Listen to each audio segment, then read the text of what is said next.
At dito na po natin malalaman sa time per day kung ilang oras po tayo gumagamit ng Facebook. So, gusto nyo bang malaman kung ilang oras kayo nagbababad sa Facebook?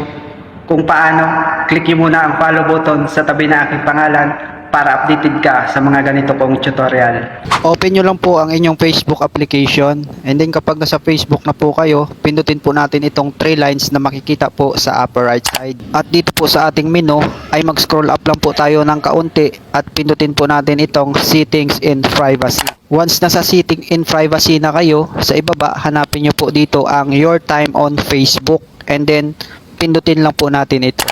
At dito na po natin malalaman sa time per day kung ilang oras po tayo gumagamit ng Facebook. So last week po ay nag-i-spend po ako ng average of 2 hours and 56 minutes a day sa paggamit lang po ng Facebook. Kung mapapansin nyo po ang kulay blue na yan po ang araw na ginawa ko ang video na to, ay araw po ng Wednesday. Yan din po ang araw sa pag-check ko ng aking Facebook kung ilang oras po ako gumagamit. Nag-i-spend po ako ng average ng 2 hours and 32 minutes sa isang araw lang. So ayan po ang paraan para malaman din po natin kung ilang oras po tayo nagbababad sa Facebook. Kung nagustuhan nyo po ang video ay paki-share po ito at paki-follow na rin po ako, at magkita-kita po tayo in my next video.